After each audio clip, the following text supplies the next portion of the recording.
के सुन लेना, यदि तुम अपने पापों को गांव, समाज, दुनिया में छिपाते हो या अपने प्रभाव के कारण दबाते हो, ये दुनिया में चल जाएगा, लेकिन परमात्मा की दृष्टि में तुम अपराधी बन जाओगे।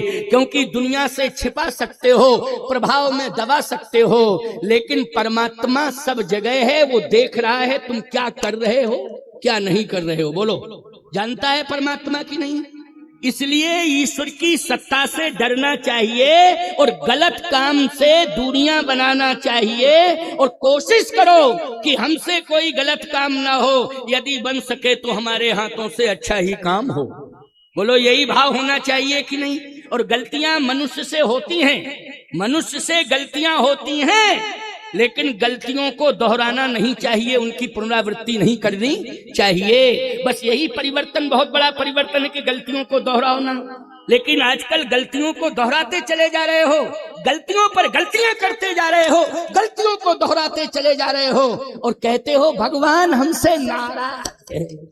भगवान तुमसे नाराज नहीं रहेगा तो क्या? मैं तो कहता हूं कि तुम्हारे ऊपर तो आकाश ही टूट पड़े और तुम दुनिया में न रहो, क्योंकि गलत काम करते जा रहे हो और ईश्वर को दोष देते जा रहे हो, महात्माओं को कोसते जा रहे हो और अपने धर्म की निंदा करते जा रहे हो, और कहते हो कि भगवान हमसे बहुत नाराज है, हम नहीं मानते हैं, भगवान है ही नहीं, हम नहीं मानते हैं भगवान को, भगवान है। तुम्हारे मानने ना मानने से क्या होता है? ईश्वर की सत्ता क्षुण्ण है, कण कण में व्याप्त है, तन तन में व्याप्त है। जो तुम कर रहे हो, एक एक सेकंड की रिपोर्ट उसके पास आ रही है, उसकी आंखें कैमरा बन करके तुम्हें देख रही हैं। समझ रहे हो कि नहीं? जैसे कैमरे में सारी घटना कैद हो जाती है ना, ईश्वर की आंखों में तुम्हारी सारी घटना कैद हो रही है। समझ रहे हो कि नहीं? इसलिए ध्यान रखना, पाप करने से डरना। भगवान ने कहा कि पुत्र वधू, पुत्र वधू किसकी पत्नी जानते हो? अंगद की पत्नी बाली की पुत्र वधू है, पुत्र वधू। प्यारे, पुत्र वधू पर कुदृष्टि रखना, बोलो ईमानदारी से, ये महापाप है कि नहीं? अनुज वधू पर कुदृष्टि रखना ये महापाप है कि नहीं? भगनी मानी बहन, भगनी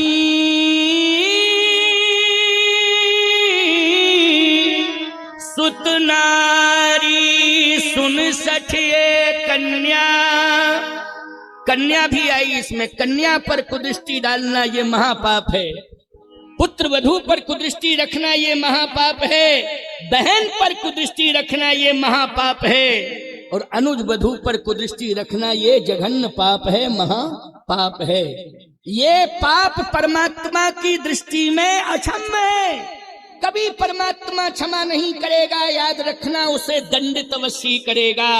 और याद रखना, यदि दुनिया में अपराध करने वाला अपराधी यदि बच जाएगा दुनिया में, वो कानून के शिकंजों में नहीं आ पाएगा, कानून की गिरफ्त में नहीं आ पाएगा, लेकिन मरने के बाद भगवान की अदालत में उसे छोड़ा नहीं जाएगा, उसे अवश्य ही दंडित किया जाएगा। ईश्वर की अदालत में उसे अवश्य ही दंडित किया जाएगा, उसे छोड़ा नहीं जाएगा। इसलिए ईश्वर की सत्ता को समझो, उसके अस्तित्व को समझो, और पाप करने से बचो, बचो, बचो।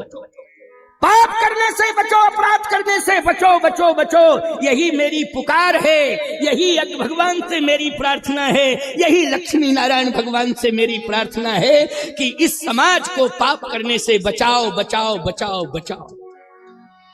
कांपने लगा बल, क्योंकि ये जितने भी नाम भगवान ने बताए हैं, ये सारे के सारे दोष उसके जीवन में थे।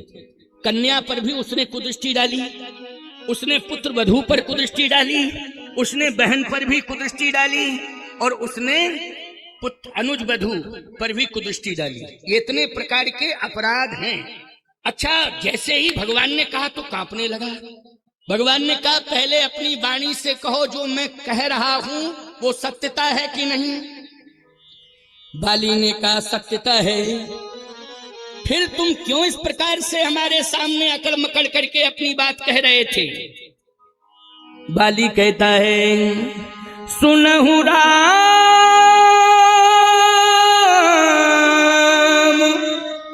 स्वामी सन चलन चातुरी मोर। मैं पहले चतुरता कर रहा था, लेकिन आज पता लग गया कि मेरी चतुरता चलने वाली नहीं है। मैं आपके सामने चतुरता दिखा रहा था, चतुराई दिखा रहा था, लेकिन आज मैं महसूस कर रहा हूं कि आपके सामने मेरी चतुरता चलने वाली नहीं है। भगवान के सामने चतुराई नहीं चलती है प्यारे। भगवान भगवान होते हैं, इसलिए ना तो ठकुराई दिखाना भगवान के सामने और ना चतुराई दिखाना भगवान के सामने। भगवान के सामने तो शरणापन्न हो जाना, और गलतियां हो तो उन गलतियों को निछावर कर देना प्यारे, गलतियों को निछावर कर देना। इसलिए ठकुराई और चतुराई भगवान के सामने किसी की नहीं चलती है। आइए दिगंबर जी आ रहे हैं हमारे। देखो आज तो संतों का दिव्य दर्शन हो रहा है, और ये आज संत सम्मेलन हो गया। क्या हो गया? संत सम्मेलन। इसलिए संतों का दर्शन शनै शनै होता जा रहा है। हमारे रामानंद संप्रदाय के बड़े सुंदर दिव्य संत दिगंबर जी बैठिए बैठिए। वाह, आपका सम्मान है, आपको बहुत बहुत साधुवाद है। विराजिए तो यहाँ सुनते जाओ एक ही बात को। बहुत अच्छी बात बता रहा हूँ। अभी तो मर जावे ये तब तो हम छोड़ा, और मरेगा नहीं तो जिंदा करके जावे यहाँ साईं खेड़ा से, तो बोलो लोग यही दोष देंगे कि महाराज यज्ञ में तो आप बाली को पैदा करते चले, और वो परेशान कर रहा है। इसलिए बाली जैसा दुर्दांत राक्षस जो है आज उसका अंत हो जाए, और इस कथा को सुनने के बाद आपके जीवन में पूर्णता आ जावे। क्योंकि हमें राक्षसत्व जो हमारे अंदर घुसा हुआ है, कौन घुसा है? राक्षसत्व घुसा हुआ है। जो राक्षसी विचार हैं, जब तक ये नहीं निकल जाएंगे, हमारी दृष्टि का दोष समाप्त नहीं हो जाएगा, तब तक हमारे जीवन में सफलता नहीं आएगी, हमारा जीवन अधूरा माना जाएगा। इसलिए मैं इस कथा को सुना रहा हूं, आगे सुनो। बाली ने कहा चतुराई कर रहा था, लेकिन आपके सामने मेरी चतुरता नहीं चलेगी। लेकिन एक प्रश्न करूं तो आप अन्यथा तो नहीं लेंगे? हाँ बोलो बोलो, क्या बात? आप कह रहे हैं कि अनुज वधू पर कुदृष्टि है, कन्या पर कुदृष्टि है, बहन पर कुदृष्टि है, पुत्र वधू पर कुदृष्टि है, लेकिन आपने अपनी दृष्टि से ये नहीं देखा कि मैं पशु हूं। और पशु ना बहन को मानता है, ना बेटी को मानता है, पशु ना माँ को मानता है। बोलो कोई संबंध मानता है पशु? तुम लोग तो किसान हो, तुम्हारे घर में 10-20 पशु होंगे, एक एक घर में 10-10, 5-5, 15, क्यों भाई? निश्चित होंगे। दूध वाले जानवर तो रखते ही हो ना, भले गाय नहीं रखते हो, लेकिन एक काला काला जानवर होता है जो 10 लीटर दूध देता है, उसको जरूर तुम रखते हो। जानते हो कि नहीं? समझ रहे हो कि नहीं समझ रहे हो? उसका नाम मंच से लिया जाए तो हमारी जिह्वा बर्बाद हो जाएगी, क्या फायदा है? क्यों भाई, है ना? इसलिए ऐसे तो 10, 5, 15 जानवर तुम्हारे घर में रहते हैं, लेकिन ईमानदारी के साथ बताना, क्या उस पशु कीड़ा को तुम देखते हो? तो निश्चित रूप से देख करके यही कहते हो ना, ये पशु है। क्या कहते हो? ये तो पशु है।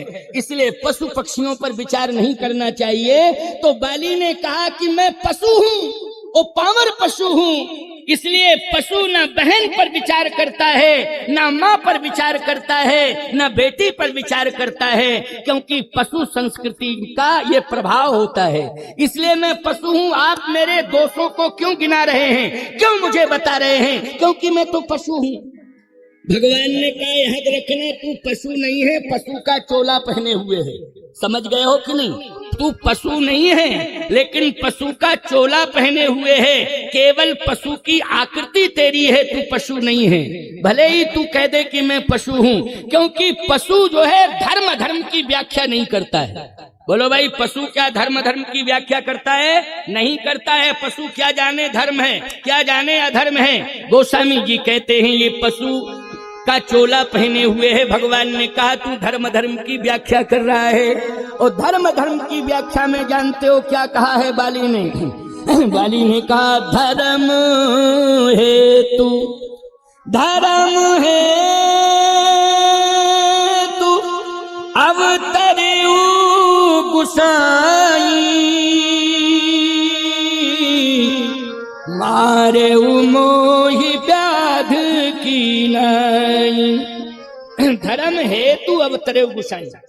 आपका अवतार धर्म की रक्षा के लिए हुआ है। परित्राणाय साधूनाम विनाशाय च दुष्कृताम धर्म संस्थापनार्थाय संभवामि युगे युगे। आपकी स्थिति धर्म के स्थापन के लिए इस धरती पर आई है, जुड़ी है धरती से। और आप संतों को धर्म की पताका पकड़ाने के लिए आए हैं, राक्षसों का संहार करने आए हैं। तो आप धर्म के लिए आए, धर्म हेतु अवतरे गोसाई। तो भगवान ने कहा कि जो धर्म की व्याख्या कर सकता है वो कैसे पशु है। इसका मतलब है जो धर्म जानता है वो अधर्म भी जानता है, जो अधर्म जानता है वो धर्म भी जानता है। तू धर्म को जानता है, अधर्म को भी जानता है। दुर्योधन धर्म भी जानता था, अधर्म भी जानता था, लेकिन कहता यही था कि मेरे हृदय में कोई ऐसी ताकत बैठी है, वो जैसा नियोजित करती है वैसा करने के लिए मैं विवश हो जाता हूँ। इसका मतलब यह है कि धर्म भी जानता है दुर्योधन, और अधर्म भी जानता है। बाली धर्म भी जानता है और अधर्म भी जानता है। धर्म अधर्म भगवान ने कहा जब तू जानता है तो ये क्यों कह रहा है कि पशु संस्कृति में बहन भाई, बहन माँ बेटी, इन पर विचार नहीं किया जाता है। बाली चरणों में गिर पड़ा, कहता है कि प्रभु ये सत्य है कि मेरे जीवन में दोष आ गए हैं और मैं अपने दोषों को स्वीकार करता हूं। भगवान ने कहा कि अगर दोषों को तुम स्वीकार कर रहे हो तो चाहते क्या हो। बाली ने कहा मैं यही चाहता हूं कि मेरे जीवन में जो दोष आए हैं आज मैं संकल्प लेता हूं कि उन दोषों की मैं पुनरावृत्ति कभी करूंगा नहीं। भगवान ने कहा अगर तुम दोषों की पुनरावृत्ति नहीं करोगे तो आज मैं तुम्हें सजाए माफ कर रहा हूं। अभी मौत दे रहा था, अब मैं तुम्हें बरी कर रहा हूं, सजाए माफ। सुग्रीव ने कहा कि यदि आप सजाए माफ कर दोगे तो मेरा क्या होगा। भगवान ने कहा कि पंपापुर का राजा बाली ही रहेगा, लेकिन अगर तुम राज्य के भूखे हो तो जाओ, मैं वचन देता हूं कि पंपापुर का राजा बाली रहेगा और मैं अयोध्या का राजा तुम्हें बनाऊंगा। सुग्रीव तुम चिंता मत करो, अयोध्या के राजा बनोगे तुम, मैं वचन देता हूं। बाली चरणों में गिर गया, नहीं नहीं प्रभु, ये अयोध्या के राज्य लायक नहीं है, क्योंकि हम जानते हैं अयोध्या के राज्य लायक नहीं है। अयोध्या के राजा तो राम ही बनेंगे, क्योंकि अयोध्या में राम राज जाएगा, राम ही अयोध्या के राजा बनने के लायक हैं। ये अयोध्या का राजा बनने लायक नहीं है। लेकिन प्रभु मैं आपसे प्रार्थना कर रहा हूं कि मैं अब प्राण नहीं रखना चाहता, मैं अब प्राण नहीं रखना चाहता हूं, मैं जाना चाहता हूं। भगवान ने कहा तो प्राण नहीं रखना चाहते हो, जाना चाहते हो तो जाओ, मैं तुम्हें अपना धाम दे रहा हूं। बाली ने कहा नहीं, मैंने इतने सत्कर्म नहीं किए हैं कि आपका धाम मुझे मिलना चाहिए। देखो भाई सुन लो मेरी बात को, यही है भगवत शरणागति कि भगवान से कुछ भी पाने की आशा न रखी जाए और भगवान के चरणार बिंदों में प्रीति हो जावे और भगवान से पाने की आशा समाप्त हो जावे। ये समझ लेना वो परम धाम का अधिकारी है, वो परम पद का अधिकारी है। ये अर्थ निकल के आ गया है, समझ लो इस बात को। क्योंकि कथाएं तो खूब सुनते हो, सुनते रहते हो, लेकिन सत्यता तो यही है कि आज बाली ने जो प्रार्थना की है, जबकि अवगुण की खानी है, दोषों की खानी है, उसके जीवन में दोष ही दोष हैं। लेकिन आज भगवान का दर्शन करके और भगवान की वाणी सुन करके भगवान के चरणों की शरणागति पाने का अधिकारी हो रहा है। और कहता क्या है, प्रभु मुझे कुछ नहीं चाहिए और ये भी नहीं चाहता हूं कि आप मुझे अपने धाम भेज दें, क्योंकि मैंने ऐसे सत्कर्म नहीं किए हैं अपने जीवन में कि आपके धाम का अधिकारी बनूं। भगवान ने कहा तो क्या चाहते हो। अब नाथ करी करुणा बिलोको, प्रार्थना है ये। अब नाथ करी करुणा बिलोको, देव यही बर मांगी हूँ। अब नाथ कर करुणा बिलोको, देव यही बर मांगी हूँ। यही जोनि जन्म हो कर्म बसता, राम जी पद यन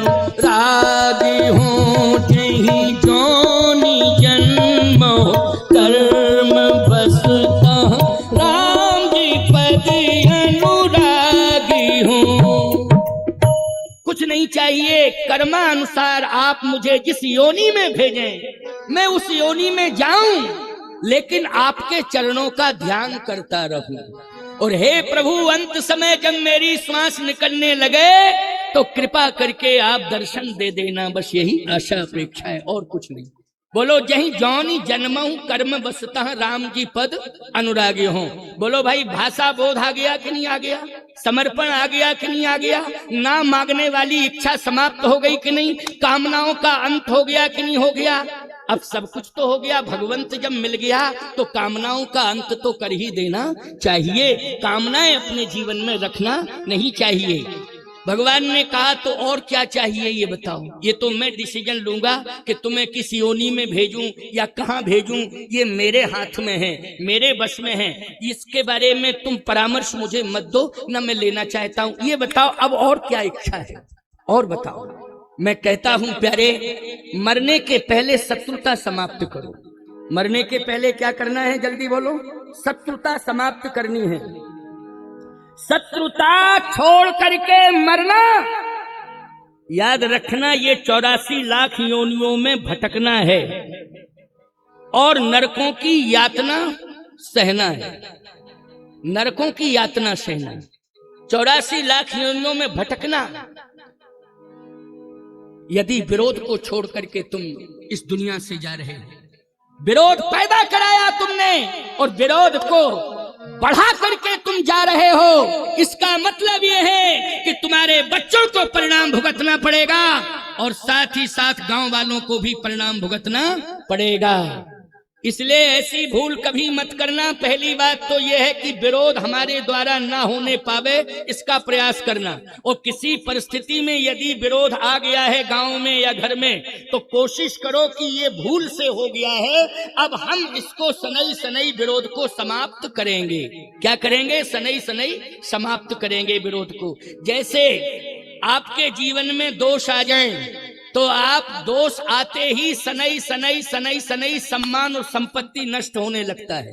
बोलो, होने लगता है कि नहीं? और जब गुण आ जाते हैं आपके जीवन में तो सद्गुणों के प्रभाव से सनई सनई सनई सनई दोष दूर होने लगते हैं। तो बोलो, अच्छाई और भलाई किसमें है? दोष पालने में है। दोष को पालने में अच्छाई है कि दोष को दूर करने में भलाई है? बोलो भाई, दोष को दूर करने में ही भलाई है। दोष को हम पालते रहेंगे, बढ़ाते रहेंगे तो निश्चित रूप से हम पतन के गर्त में चले जाएंगे। हमारा सम्मान, हमारी संपत्ति, सब कुछ हमारे जीवन से चली जाएगी। अब अंतिम भाव सुन लो, बहुत बढ़िया भाव है ये अंतिम भाव। क्या भगवान ने कहा कि तुम्हारी अंतिम इच्छा क्या है? बाली ने कहा कि मेरी अंतिम इच्छा है कि विरोध को समाप्त करके मरूं। किसको समाप्त करके मरूं? देखो, मरण को सुधार लो। विरोध को समाप्त करके मरूं। विरोध समाप्त करना है, शिक्षा लो। भगवान ने कहा विरोध समाप्त कैसे माना जाएगा? बाली ने कहा कि आज सारी दुनिया जान रही है कि सुग्रीव में और बाली में विरोध है। बोलो भाई, सारी दुनिया जान रही है कि नहीं? अब सारी दुनिया ये समझ जाए कि मरने के पहले बाली और सुग्रीव का विरोध समाप्त हो गया। तो भगवान ने कहा इसके लिए मैं क्या करूं? ये तो तुम दोनों भाई भाई समझ सकते हो, मैं क्या करूं इसके लिए?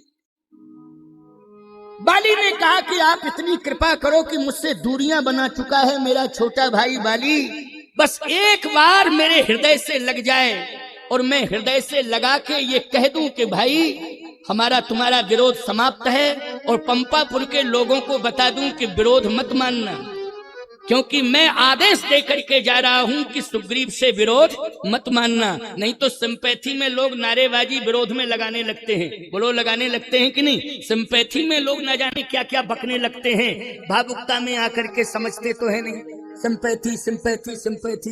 बाली ने कहा कि मैं ऐसा संतुलन बना के मरूंगा कि मेरे मरने के बाद मेरे भाई का विरोध कोई करेगा नहीं। भगवान ने कहा इसके लिए क्या चाहते? बोले, हृदय से लगा लूं।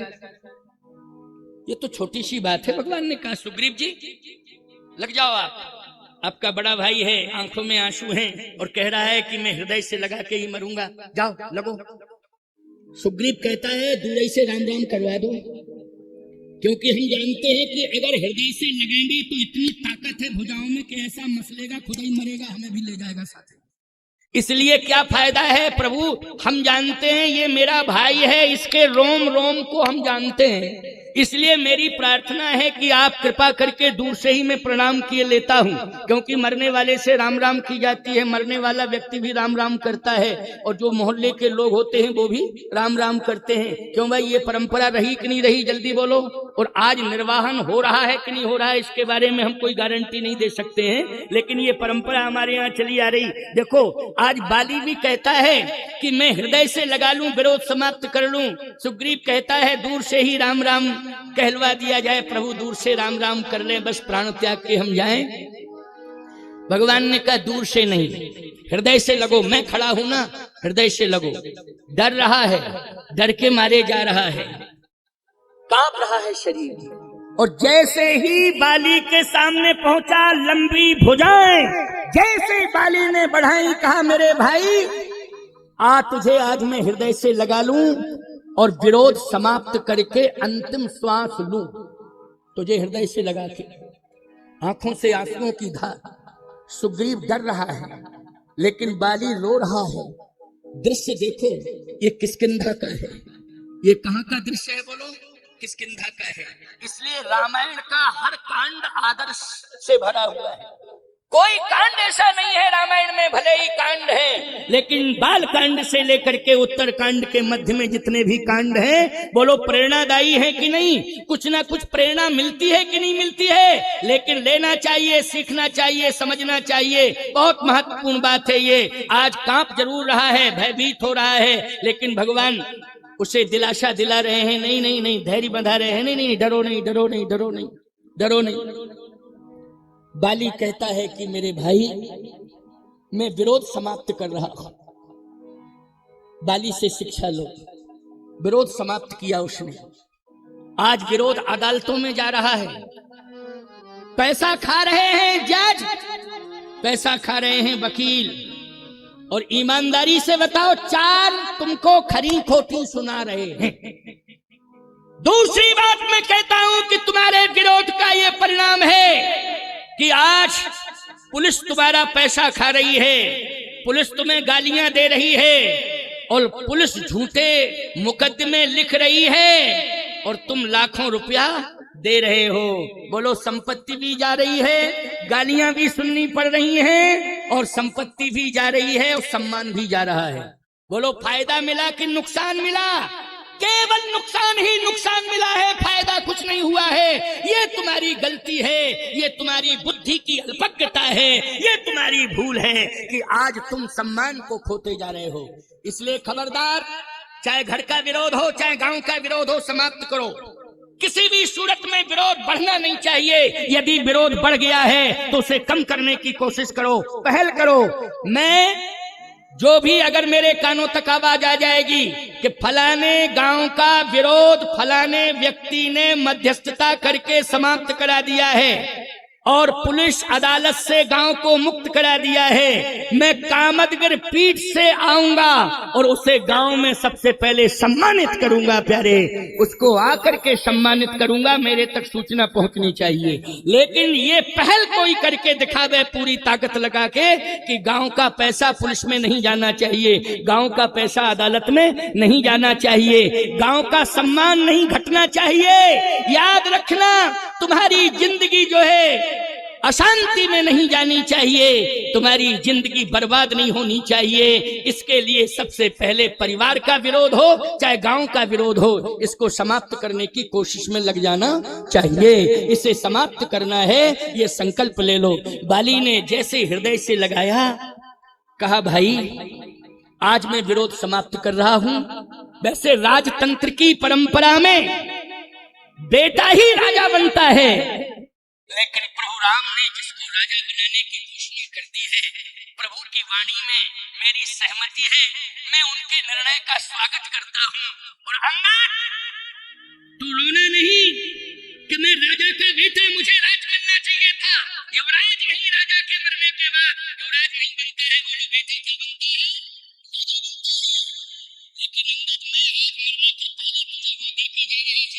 कि संसार के किसी पिता ने अपनी संतान को नहीं दिया होगा, किसी बाप ने अपनी औलाद को नहीं दिया होगा जो आज मैं तुझे देके जा रहा हूं। तू रो मत। और आज मैं प्रभु की वाणी का आदर करता हूं, मेरा भाई ही राजा रहेगा। हे पंपापुर के लोगों, मेरे मरने के बाद बगावत मत करना किसी भी प्रकार से।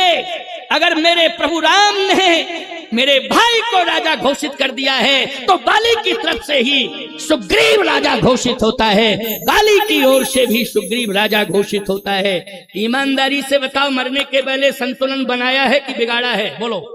संतुलन जो है बनाया है, बना के जा रहा है।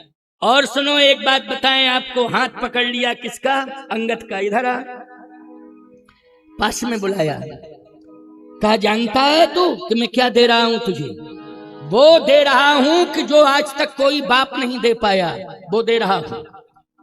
जैसे ही हाथ पकड़ा अंगद का, कहा प्रभु बस अब मैं जा रहा हूं, लेकिन मेरी अंतिम प्रार्थना स्वीकार कर लो। क्या भगवान ने कहा? क्या क्या कहना चाहते, क्या कहना चाहते? बाली कहता है, यह तने मम, ये मेरा बेटा है। भगवान ने कहा जान रहा हूं, जान रहा हूं। बोलो क्या चाहते हो बेटे के लिए? मांगो, जो कहोगे मैं दे दूंगा, और दूसरा राज्य दे दूंगा। कहे नहीं प्रभु, राज्य नहीं, मैं अपने पुत्र को संपत्ति से नहीं जोड़ना चाहता, मैं अपने पुत्र को संस्कारों से जोड़ना चाहता हूं। बोलो भाई किससे? संस्कारों से। अंगद का चरित्र लिखा जाता है, जानते हो? बड़भागी अंगद हनुमाना चापत चरण कमल विधि नाना। बड़भागी में हनुमान जी के नीचे नाम अगर है बड़भागियों की लिस्ट में तो किसका नाम है? जल्दी बोलो। अंगद का नाम है। बोलो ये बड़भागी बनाया किसने है अंगद को? अंगद ने कोई तपस्या की थी क्या? कि अंगद ने बहुत ज्यादा सेवा कर ली थी? कि अंगद अयोध्या में सरयू के किनारे तपस्या किया? या भगवान का जन्म लेते ही अंगद दर्शन करने गया? नहीं। आज अंगद को यदि बड़भागी बनाया है तो बाली ने बनाया है। बड़भागी अंगद हनुमाना और चापत चरण कमल विधि नाना। बड़भागी बन गया अंगद। कैसे बना है? इसलिए मैं कहता हूं संपत्ति पाकर के कोई बड़भागी नहीं हो सकता है, कोई सांसारिक पद पाकर के बड़भागी नहीं हो सकता है। यदि कोई बड़भागी होगा तो भगवान के चरणों से जुड़ करके ही वह बड़भागी बन सकता है, अनंत सौभाग्य को प्राप्त कर सकता है भगवान के चरणों से जुड़ के। इसलिए भगवान के चरणों से स्वयं जुड़ो और अपने परिवार को जोड़ो। यही भगवत शरणागति लेने से तुम्हारा कल्याण होगा, परम कल्याण होगा। तो आज मैं जो चर्चा कर रहा हूं उसे अंतिम बात है, कान खोल करके सुन लो। अंगद से कहा कि अंगद तू रो मत। कहा प्रभु मेरी प्रार्थना सुन लीजिए। हाँ बताओ क्या बात है? यह तने मम सम विनय बल कल्याण प्रद प्रभु लीजिए, गही बाहि सुर नर नाही आपन दास अंगद कीजिए। अंगद को दास बना लीजिए, बस चरणों का दास। भगवान ने तुरंत अंगद को हृदय से लगा लिया। एव मस्तु कह दिया बाली को, एव मस्तु, मैंने स्वीकार कर लिया अंगद को। अब बोलो भाई अंगद का हाथ किसके हाथ में पकड़ा दिया? जल्दी बोलो। रघुनाथ के हाथ में पकड़ा दिया है अंगद का हाथ। अब रघुनाथ के हाथ में आ गया अंगद, सौंप दिया भगवान को। बोलो भाई बड़भागी बना दिया पुत्र को कि नहीं? और आज उसने अपने जीवन के दुर्भाग्य को सौभाग्य में बदल लिया और सुग्रीव से कहता है कि भाई तूने मेरा परम हित कर दिया, बहुत बड़ा हित किया। भगवान ने कहा क्या चाहते हो? कहा अगले जन्म में अगर मुझे भाई मिले तो सुग्रीव जैसा भाई मिले। भगवान ने कहा सुग्रीव जैसा भाई क्यों मांग रहे हो? कारण क्या है? बाली ने कहा इसलिए कि मैं इतना बड़ा पापी हूँ, इतनी बड़ी कि मुझे पापों से छुटकारा कभी मिलता ही नहीं। लेकिन धन्य है सुग्रीव जैसा भाई जिसने मुझे राम से मिला दिया है। से छुटकारा दिला दिया है। इससे बड़ी बात और क्या हो सकती। धन्य है मेरे भाई, तूने अपने भाई का परम कल्याण करा दिया है। इसलिए अगले जन्म में भाई के रूप में तू ही मिले, तेरे जैसा भाई मिले। और अंगद से कहा कि तुम भगवान की सेवा करना। अच्छा, इतना सब कहने के बाद जितने जघन्य से जघन्य पाप थे वो सारे पापों से मुक्ति मिल गई बाली को। और भगवान ने बोलो कहां भेजा है बाली को, जल्दी बोलो। राम बाली, राम बाली निज धाम पठावा। भगवान ने बाली को अपने धाम भेजा है। आज बाली भगवान के धाम पहुंच गया, शरणागति भी मिल गई, परम पद भी मिल गया, भगवान के धाम का अधिकारी हो गया। सुग्रीव के मन में संपदा की इच्छा थी, वो संपदा भी मिल गई, राज्य मिल गया।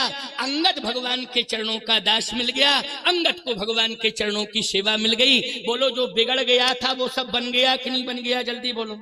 अच्छा, मरने के पहले विरोध समाप्त हो गया कि नहीं हो गया।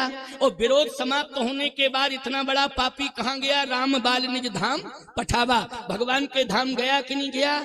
इसलिए मैं कहता हूं इस घोर कलिकाल में अच्छा काम करके दिखाओ। तुम्हारे जितने दोष पिछले होंगे सारे दोषों का रिकॉर्ड जला दिया जाएगा, समाप्त कर दिया जाएगा और तुम्हें परम पद का अधिकारी बना दिया जाएगा। भगवान की शरणागति प्राप्त करते ही परम पद के अधिकारी हो जाओ। ये कथा प्रेरक कथा थी, इसलिए संत के बिना तो कुछ बन ही नहीं पाएगा। संत के बिना कभी शरणागति नहीं मिल पाएगी, भगवत शरणागति, और संत के बिना जीवन अधूरा है। इसलिए बिना संत के भगवंत की प्राप्ति नहीं होती है। इसलिए संत मिलेगा तभी सदगति होगी और तभी सदमार्ग पर चलने का मार्ग प्रशस्त होगा। बिना संत के प्रेरणा दिए प्रेरक बने कुछ होने वाला नहीं है। इसलिए मैं सभी को हृदय से बहुत बहुत साधुवाद देता हूँ।